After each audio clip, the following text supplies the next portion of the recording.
AS 장기 투자. 네, 오랜만에 영상을 찍게 되었는데요. 요즘에 날씨가 워낙 덥잖아요. 기후변화가 얼마나 무서운지를 실제로 체감하는 그런 날씨인 것 같아요. 그래서 덥다 보니까 좀 사람이 좀 지치기도 하고, 그래서 영상을 못 올렸는데, 오늘은 좀 약간 의미 있는 영상을 한번 찍어볼 거예요. 먼저 첫 번째로는, 제가 가장 많이 시간을 투자하고, 또 돈을 많이 투자했던 그 기업이에요. 그래서 제가 캐치하면은 지금 바로 보여드리고 있어서 아마 다들 아실 텐데, 넥슨이란 기업이에요. 제가 이제 최근 올해부터 엔화 가치가 떨어지기 시작해서 지금 계속 일본 주식을 조금씩 사고 있는데요.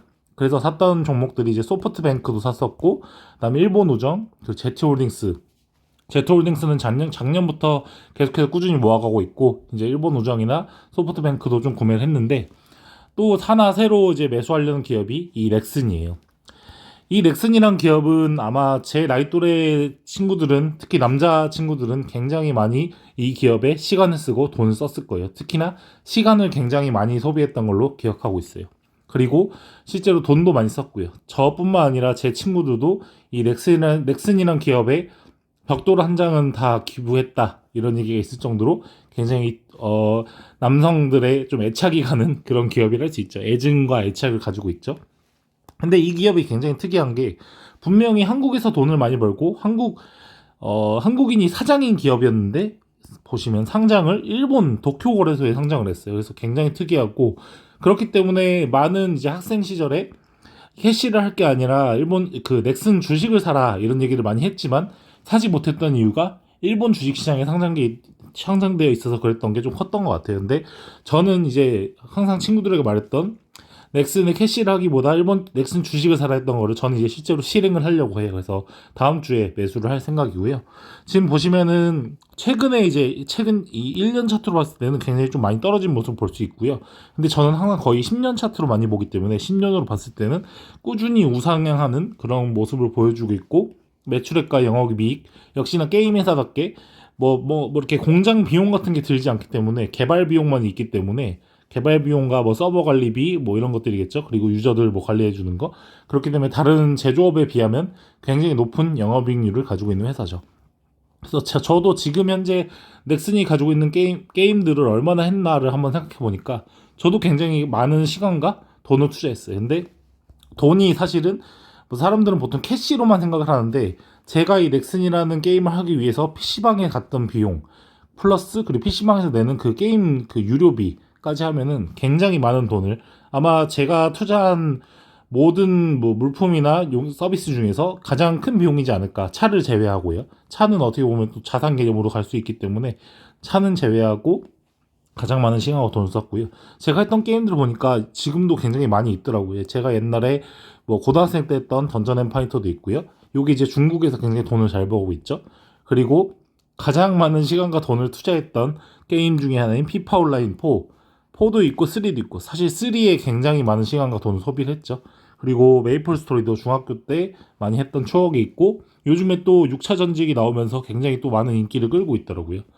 그리고 서든어택, 사실 서든어택 같은 경우는, 던전 앤 파이터나 서든어택은 원래 넥슨 게임이 아닌데 넥슨이 자본으로 인수한 그런 케이스를 할 수 있죠. 그리고 뭐 여기 있는 바람의 나라, 세계 최초의 온라인 게임, 이것도 제가 초등학생 때 굉장히 열심히 했던 그런 기억이 있네요. 이것도 6차 승급이 나왔네요, 요즘에. 그리고 뭐 카트라이더 말할 것도 없죠. 굉장히 유행했었고, 여기 맨날 있는 카운터 스트라이크도 그때 온라인 처음 나왔을 때 좀비 모드 이런 것도 열심히 했던 것 같아요. 그리고 요건 남녀노소 모두가 즐겼던 크레이지 아케이드, 이것도 굉장히 유행했었죠. 저도 이거 꽤 많이 했던 걸로 기억하고, 나머지 게임들은 안 했었는데. 그리고 뒷장에 보시면 또 일렌시아, 이것도 굉장히 오래된 게임이에요. 이것도 제가 중학교 때 조금 했던 기억이 있고, 뭐 이런 식으로 진짜 제가 시간과 돈을 많이 쓴 그런 게임들이 있는 넥슨이라는 회사이기 때문에 제가 또 투자를 하려고 하고 있고, 또 지금 와서 보면은 저도 요즘에 뭐 메이플 스토리 같은 경우는 또 추억이 생각나서 최근에 6차 정직 나오고 이러면서 좀 해보고 있는데, 확실히 좀 다른 게, 옛날에 학생 때는 이제 부모님한테 용돈을 받아서 생활하다 보니까 캐시를 많이 못했는데, 지금은 이제 직장인이 돼서 돈을 벌다 보니 뭐 이런 피파 온라인이라든지 메이플 스토리, 특히 피파 온라인 같은 경우에 패키지가 하나 값이 뭐 진짜 싼 게 5만 원, 보통 좀 살만한 패키지는 막 8만 원, 10만 원 막 이래요. 근데 그것들을 사실 직장인이다 보니까 그러니까 구매를 막 하게 되거든요.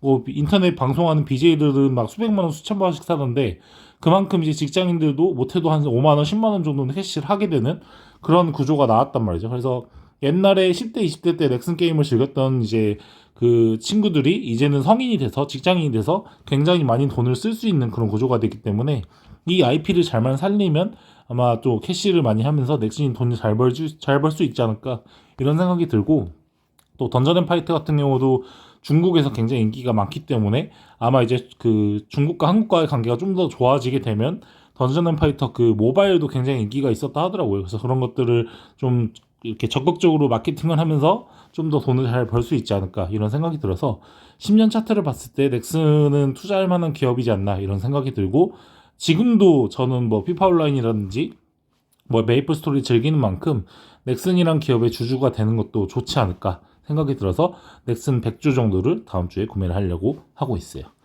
두 번째로는 이제 GS 리테일이에요. GS 리테일은 제가 꾸준히 모아가고 있는 기업 중에 하나죠. 최근에 계속된 하락이 오면서 매수를 하고 있는데, 다트를 보다 보면 좀 약간 또 특이한 게 있어서 한번 가져와 봤어요. 여기 보시면은 7월 30일하고 8월 1일 그때 이렇게 다트에 나온 게 있는데, 박솔링님, 장준수님, 장규님 이 세 분이 임원이라고 하시더라고요. 그래서 보면은 박솔링님이 전략본부장, 그다음에 장규님이 TV 홈쇼핑 사업 부문장, 그다음에 장준수님이 개발 사업 부문장이라고 하더라고요. 그래서 이분들이 각각 박솔림님이 1,500주, 그다음에 장준수님이 1,040주, 이게 다트에 다 나와 있어요. 이것들이 뉴스에도 나와 있고요. 그다음 장규훈님이 2002주 이렇게 매수를 했다고 하세요. 그래서 이 세 분이 이렇게 구매한 그 금액이 거의 1억 원 가까이 된다 하더라고요. 총 이 세 분이 합친 게 4,542주를 구매하셨고요.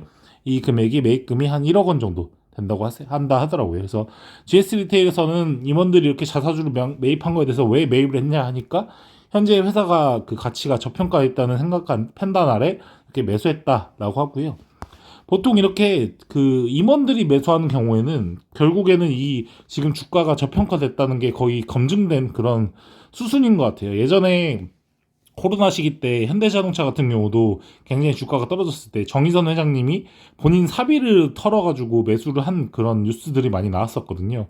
그리고 그 이후에 현대자동차가 얼마나 올랐는지는 아마 구독자 여러분들이 인터넷만 찾아봐도 아실 수 있을 거예요. 그만큼 이렇게 부문장이나 이런 임원분들이 이렇게 주식을 뭐 1,000주, 1,500주, 2,000주 산다는 거는 굉장히 본인들도 이 회사, 자기 회사가 저평가됐다는 걸 느끼기 때문에 본인들도 돈을 들여서 산 게 아닌가 이런 생각이 들어요. 그래서 저 같은 경우도 한번 가져봤는데요. 저는 이제 이게 2년 동안 조회가 가능하더라고요. 그래서 2021년 8월부터 지금 현재 2023년 8월 4일까지를 한번 봤는데요. 2년 동안 제가 지금까지 GS 리테일을 매수한 게 1,680만 원 정도 매수를 했어요. 그리고 그 사이에 판 거는 280만 원 정도고, 그때 이제 수익이 났을 때 팔았기 때문에 조금씩 판 거는 뭐 3.9%에서 10만 원 정도 수익을 난 거로 나와 있는데요. 지금 현재는 GS 리테일이 마이너스예요. 계속해서 마이너스 이렇게 빠졌기 때문에 지금 6개월 동안만 해도 40% 정도 빠졌거든요. 올해 2월에는 3만 원 한 3만 원 초반대? 3만 800원 정도였는데 지금 7월 말에 지금 2만 원까지 떨어졌기 때문에 많이 떨어졌는데, 그만큼 저도 마이너스이지만 많은 수량을 계속해서 모아가고 있고요. 이 임원분들이 지금 뭐 1,000주, 1,500주, 2,000주 구매했다는데 저도 그 정도까지는 뭐 못 사겠지만, 저도 월급쟁이다 보니까 임원분들처럼 많은 돈을 받는 게 아니라서 많이 그렇게 못 사겠지만, 그에 준하게 좀 GS 리테일을 계속해서 꾸준히 매수를 해서 지금 평가가 굉장히 많이 낮아져 있는 상태예요. 그래서 조금 더 모아가면서 이 저평가된 GS 리테일이 다시 한번 재평가 받을 때 그때 좀 수익이 나고, 그 이후에 또 GS 리테일이 뭔가 새로운 성장성을 보여준다면 계속해서 가져가면서 좀 수익을 내고, 또 배당도 GS 리테일이 이 유통회사 주식치고는 배당을 이전엔 잘 줬기 때문에 다음 연도 배당은 조금 더 좋지 않을까 기대를 하면서 GS 리테일을 꾸준히 모아갈 거고, 그 근거로 지금 제가 미래에셋대우에서 GS 리테일을 얼마나 매수했는지를 이 금액으로 보여드릴 수 있을 것 같아요. 그래서 지금 이 기록 수치로만 보면은 한 1,400만 원어치 정도의 GS 리테일 주식을 가지고 있는데요. 계속해서 매수를 하면서 아까 이렇게 보여드린 이 세 분의 임원 중에 한 분 정도의 수량을 좀 모아갈 수 있지 않을까. 아까 한 분이 몇 주였죠? 그 기사에 있던 것 같은데 한 분이 가지고 있던 게 1040주를 보유하고 구매를 하셨는데 저도 그 정도 수량을 보유하면서 좀 GS 리테일이 좀 다시 재평가를 받은 시기가 올 때까지 좀 기다려야 되지 않을까 배당을 받아가면서 그런 생각이 드네요. 네. 그래서 오늘 영상은 제가 이제 옛날에 정말 시간과 그리고 지금도 돈을 많이 쓰고 있는 시간과 돈을 많이 쓰는 넥슨이란 기업에 대해서 간단하게 소개 드렸고요. 넥슨을 이제 100주 정도 매수를 해서 지금처럼 엔화가 저렴할 때 이런 우량한 기업을 이렇게 모아가는 게 좋지 않을까 이런 생각이 들어서 넥슨이란 기업에 대해서 간단하게 말씀드렸고요. 다음 GS 리테일 같은 경우는 임원분들이 이 세 분이 지금 1억 원어치를 구매한 거기 때문에 이거는 본인 아마 사비로 진행했을 거예요. 이게 회사 돈으로 살 수가 없거든요. 개인들이기 때문에. 그래서 임원분들이 산 것처럼 저도 임원분들과 같이 한 1000주 정도를 좀 매수를 해서 나중에 GS 리테일이 나중에 상승장이 왔을 때 그때 좀 많은 수익을 낼 수 있지 않을까 이런 생각이 들어서 저는 그런 투자 아이디어로 투자를 했다라는 걸 말씀드릴 수 있을 것 같아요. 그래서 이제 구독자 여러분들도 영상을 보시고 본인 판단에 의해서 투자를 진행하시면 좋을 것 같고요. 저는 이런 생각을 가지고 있다. 이런 영상을 오늘 이렇게 영상 촬영을 통해서 말씀드릴 수 있을 것 같네요. 네, 긴 시간 동안 영상 시청해주셔서 정말 감사합니다.